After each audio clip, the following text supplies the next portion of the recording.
పై మాజీ మంత్రి సోమిరెడ్డి తీవ్ర ఆగ్రహం వ్యక్తం చేశారు. జిల్లాలో యథేచ్ఛగా వేల కోట్ల రూపాయల ఇసుక గ్రావెల్ దోచేస్తారన్నారు. అక్రమార్కులకు అధికారులు సపోర్ట్ చేయడం సిగ్గు చేయడం మండిపడ్డారు. వరదాయపాలెంలో అక్రమంగా ఇసుక తరలిస్తుండగా రెడ్ హ్యాండెడ్గా పట్టించామని గుర్తు చేశారు. ఈ ఘటనపై ఎన్నికల అధికారులకు సదరు కలెక్టర్, ఎస్పీలపై ఫిర్యాదు చేస్తామన్నారు. క్వాడ్జ్, శాండ్, గ్రావెల్ భారీగా దోపిడీ చేస్తుంటే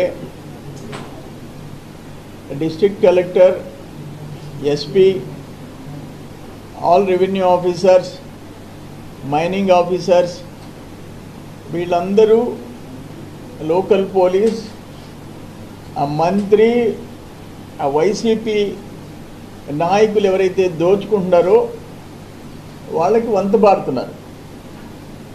వాళ్ళతో కొమ్ముక్కు అయిపోయినారు, కొల్యూడ్ అయిపోయినారు, వాళ్ళ కొమ్ము కాస్తున్నారు. సిగ్గుచేటిది. వరదాపురం డిసెంబర్ 2వ తేదీ నుంచి నేను పోరాడా. ఈ రోజుకి ఎవరి మీద కేసు పెట్టారు, ఎంత రికవరీ చేశారు, ఆ బ్లాస్టింగ్ మెటీరియల్, మనం పట్టించిన బ్లాస్టింగ్ మెటీరియల్ వితౌట్ లైసెన్స్ వచ్చిన దాని మీద ఎవరిని అరెస్ట్ చేశారు, కలెక్టర్ దగ్గర సమాధానం లేదు. మొన్న ఫిబ్రవరి 2వ తేదీ పొదలకూరు మండలం, అది వరదాపురం పొదలకూరు మండలం, ఇది పొదలకూరు మండలం, ఫిబ్రవరి 2వ తేదీ స్పందనలో రిప్రజెంటేషన్